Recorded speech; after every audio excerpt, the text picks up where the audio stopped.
जय माता दी। माता रानी आपकी झोली खुशियों से भरी रखें। आज की वीडियो में मैं आपको बताऊंगी कि माता रानी की खोइछा किस दिन भरे, माता को खोइछा कैसे देना चाहिए, इसका सही विधि और नियम क्या है, माता को देने के लिए खोइछा कैसे तैयार किया जाता है, घर पर और मंदिर में माता को खोइछा भरने का नियम क्या है। संपूर्ण जानकारी इस वीडियो के माध्यम से आप सभी को बताऊंगी। श्री शिवाय नमस्तुभ्यम, हर हर महादेव। आप सभी का मेरे चैनल पर बहुत बहुत स्वागत है। नवरात्र में महिलाएं देवी दुर्गा को खोइछा चढ़ाती हैं। उनका मानना है कि उससे उनके घर में समृद्धि और खुशियां आती हैं। जहां बेटियों को उनके विवाह के विदाई समारोह के दौरान उनकी भाभी या माँ से खोइछा मिलता है। खोइछा में चावल, हल्दी, सिक्के, फूल जैसी चीज़ें शामिल होती हैं जो सौभाग्य और मात्र आशीर्वाद का प्रतीक है। देवी दुर्गा के लिए इस अनुष्ठान को दोहराकर भक्त उनसे कृपा और सुरक्षा की कामना करते हैं। यह मार्मिक परंपरा दिव्य स्त्री और उनके भक्तों के बीच बंधन को मजबूत करती है और यह मार्मिक अनुष्ठान श्रद्धा, कृतज्ञता और निस्वार्थ प्रेम की भावना को दर्शाता है जो नवरात्रि को परिभाषित करता है। सनातन परंपरा में खोइछा सुविधा और समृद्धि का प्रतीक है, जिसे आमतौर पर विदाई के दौरान चढ़ाया जाता है, जो सौभाग्य और खुशी का प्रतीक है। माता का खोइछा भरने से पहले हमें खोइछा तैयार करना होता है। तो खोइछा कैसे तैयार किया जाता है, सबसे पहले मैं आपको ये बताती हूँ। खोइछा तैयार करने के लिए सबसे पहले हमें थाली या फिर एक सूप लेना होता है। हमारे तरफ तो सूप में खोइछा दिया जाता है। यहाँ पर मैं आपको थाली में रखकर खोइछा भरकर दिखा रही हूँ। तो थाली में सबसे पहले हमें चावल लेना है।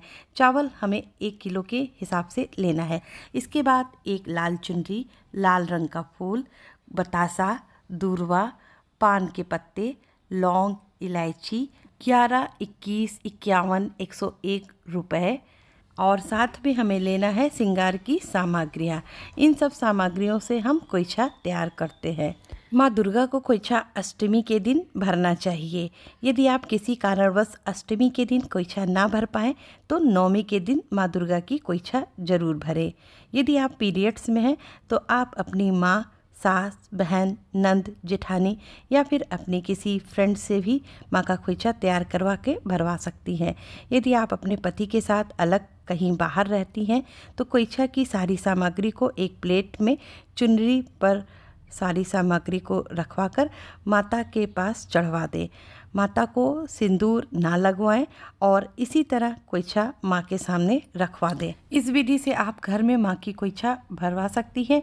यदि आप मंदिर में माँ का खोइछा भरती हैं तो इसी विधि से खोइछा की सभी सामग्री को एक चुन्नी में रखकर पति के द्वारा मंदिर भिजवा दें।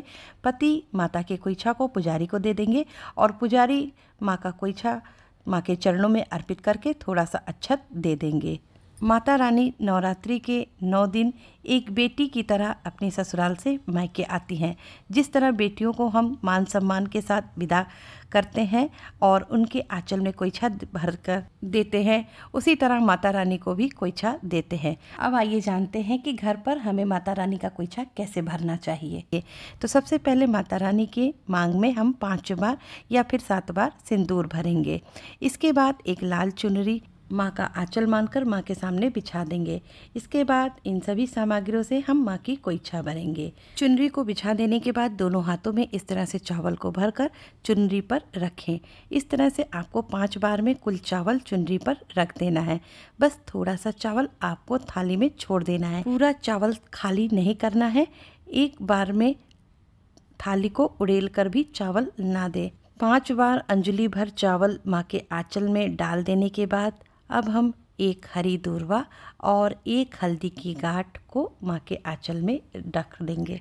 खोइछा में हरी दूर्वा और हल्दी की गांठ जरूर से रखें।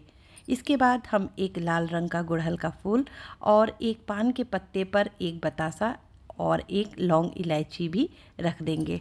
इन सब के साथ खोइछा में कुछ रुपए भी रखेंगे। अपनी सामर्थ्य के अनुसार खोइछा में रुपए डालें। साथ में श्रृंगार के सामान भी चढ़ाएंगे। कहते हैं कि माता को 5 बार 7 बार अंजलि भरकर खोइछा भरने से घर की सुख और संपन्नता कभी खत्म नहीं रहती, बल्कि दिनों दिन बढ़ती ही जाती है। माता रानी को घर में जब खोइछा दिया जाता है तो खोइछा देने के बाद थोड़ा सा चावल अपनी थाली में भी निकाल लिया जाता है। तो यहाँ पर मैं 5 बार थोड़ा थोड़ा चावल निकाल लूँगी। माता के खोइछा से निकाले गए चावल को आप अपने रसोई घर में जहाँ जहाँ हम चावल को रखते हैं उस चावल में इसे मिक्स कर दें और थोड़ा सा चावल आप अपनी तिजोरी में कपड़े में बांध कर रख दें। कोइछा में से चावल निकालने का तात्पर्य ये होता है कि घर की लक्ष्मी बनी रहे और माता रानी फिर से हमारे घर में वापस आए, इसलिए कोइछा से चावल निकालते हैं। अष्टमी, नवमी जिस दिन आप हवन करते हैं उससे पहले आप उस दिन माता की कोइछा भरें। कोइछा भरने के बाद जिस दिन माता का विसर्जन किया जाता है उसी दिन कोइछा हटाया जाता है। तब तक कोइछा माता के पास रखा रहता है। अब आइए जानते हैं कि मंदिर में माता का कोइछा कैसे भरा जाता है। मंदिर में कोइछा भरने के लिए सबसे पहले हमें एक बड़ी चुनरी ले लेना है। चुनरी को इस तरह से हमें बिछा लेना है। अब चुनरी में सबसे पहले 7 स्थान पर सिंदूर लगा दें, क्योंकि मंदिर में माँ को हम डायरेक्ट सिंदूर नहीं लगा सकते। मंदिर में तो माता की मूर्ति को छूने तक को मिलता नहीं, इसलिए चुनरी पर 7 स्थान पर हम सिंदूर लगा देंगे। 7 स्थान पर सिंदूर लगाने के बाद अंजलि भर के हम 7 स्थान पर चावल को रखेंगे। इसके बाद हम इन पर एक हल्दी की गांठ और एक दुर्वा रखेंगे। यदि आपके पास खड़ी हल्दी ना हो तो आप पाउडर वाली हल्दी का 7 छोटा छोटा पैकेट बनाकर भी प्रयोग कर सकते हैं। इसके बाद 7वें स्थान पर हम लाल रंग का गुड़हल का फूल चढ़ाएंगे, क्योंकि लाल गुड़हल का फूल माता को अति प्रिय है। इसके बाद पान के पत्ते पर 1 बतासा, 1 लौंग और 1 इलायची रखकर हम चढ़ाएंगे। तो यहाँ पर मैं 7 पान के पत्ते पर बतासा, लौंग, इलायची रखकर चढ़ाऊंगी। जो कुछ भी आप चढ़ाएं आप 7 स्थान पर बराबर चढ़ाएं।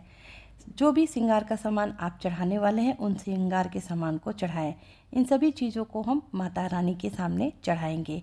इसके बाद कुछ रुपए कोइछा में डालेंगे अपनी श्रद्धा के अनुसार। इस तरह से हम मंदिर में माता रानी का कोइछा भरते हैं।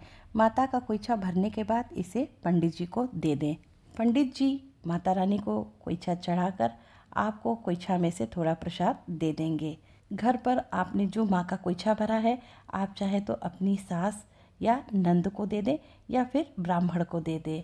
तो इस तरह से हम नवरात्रि में माता रानी का कोइछा भरकर उन्हें प्रेम पूर्वक आदर के साथ विदा करते हैं और उनका शुभ आशीर्वाद प्राप्त करते हैं। तो उम्मीद करती हूँ वीडियो आपके लिए उपयोगी होगी।